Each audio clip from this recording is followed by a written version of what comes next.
Hi friends, మీరు చూస్తున్నారు Telugu future blogs. ఈ వీడియోలో మనం గూగుల్ పిక్సెల్ 9a ఈ మొబైల్కి సంబంధించిన ఫుల్ డీటెయిల్స్ అయితే చూద్దాము. లాంచ్ చేసిన కంట్రీ చూసుకుంటే మన ఇండియా కంట్రీలో లాంచ్ చేశారు. సో ఈ వీడియో అనేది అయితే మీకు నిన్ననే రావాల్సి ఉండే, బట్ ఏంటంటే 19th లాంచ్ అయిపోయింది అనమాట. కాకపోతే నిన్న ఏంటంటే ఒప్పో F29 సిరీస్కి సంబంధించిన మొబైల్స్ మన ఇండియాలో లాంచ్ అయినాయి కాబట్టి అవి ఇచ్చిన. సో ఈ మొబైల్ సేల్ డేట్ చాలా లేట్ ఉంది కాబట్టి అందుకే ఈరోజు అయితే వస్తుంది. సో ఈ వీడియోని కూడా నిన్ననే రికార్డ్ చేసిన, అది గుర్తుపెట్టుకోండి, ఓకేనా. అన్ని వీడియోస్ మీకు ఒకటే రోజు వేస్తే మీకు నోటిఫికేషన్స్ రావు. అది పక్కకు పెడితే దీని సేల్ డేట్ కూడా చాలా ఉందన్నమాట. ఇంకా కరెక్ట్ చెప్పాలంటే వాళ్ళు మంత్ ఒకటే ప్రకటించారు, కానీ ఏ డేట్న సేల్కి వస్తుంది కూడా వాళ్ళు ఏమి అనౌన్స్ చేయలేదు. ఒకసారి అయితే ఇప్పుడు మనం చూద్దాము. దీంట్లో డిస్ప్లే సైజ్ చూసుకుంటే 6.3 inches full HD plus OLED display ఉంటుంది. 120Hz డిస్ప్లే రిఫ్రెష్ రేట్ ఉంటుంది. 2700 నిట్స్ వచ్చేసి peak and max brightness levels ఉంటాయి. దీంట్లో ప్రాసెసర్ చూసుకుంటే వాళ్ళ ఓన్ ప్రాసెసర్ ఉంటుంది. Tensor G4 చిప్ని అయితే యూజ్ చేయడం జరిగింది. ర్యామ్ చూసుకుంటే 8GB ఉంటుంది. LPDDR5X ర్యామ్ ఉంటుంది. UFS 3.1 స్టోరేజ్ ఉంటుంది. 128GB అలాగే 256GB అయితే ఇంటర్నల్ స్టోరేజ్ ఉంటుంది. బ్యాటరీ చూసుకుంటే 5100 mAh ఉంటుంది. అలాగే 23 watts వైడ్ ఛార్జింగ్కి వైర్లెస్ ఛార్జింగ్ సపోర్ట్ కూడా ఉందని చెప్తున్నారు. మరి ఇది ఎంత సపోర్ట్ చేస్తుంది ఏంటి అని అయితే వాళ్ళు ఏమి ఎక్కడ మెన్షన్ చేయలేదు. ఇక కెమెరా సెటప్ చూసుకున్నట్లయితే ఫ్రంట్ సైడ్ 13 మెగాపిక్సెల్ ఉంటుంది.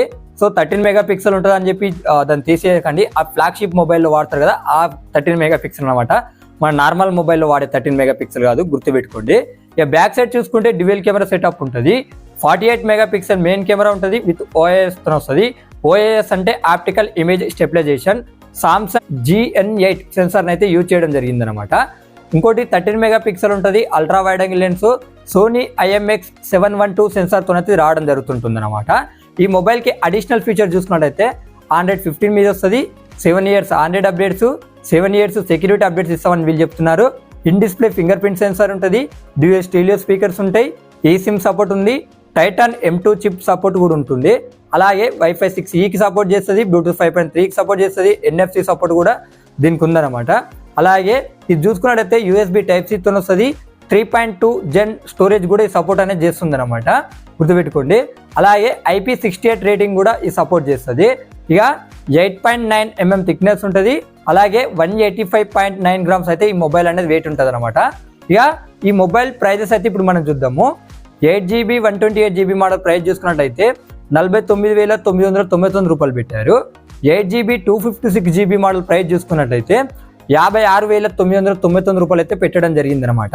దీని అవైలబిలిటీ విషయానికి వస్తే ఏప్రిల్లో వస్తుందని చెప్తున్నారు, ఏప్రిల్ మంత్లో. బట్ డేట్ అయితే ఇంకా అనౌన్స్ చేయలేదు, గుర్తుపెట్టుకోండి. అనౌన్స్ చేస్తే ఈ వీడియో కింద కామెంట్ సెక్షన్ ఉంటుందిగా, అక్కడైతే పిన్ చేసి పెడతా.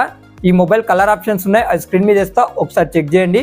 మరిన్ని వీడియోస్ కోసం మన ఛానల్ని సబ్స్క్రైబ్ చేసుకోండి.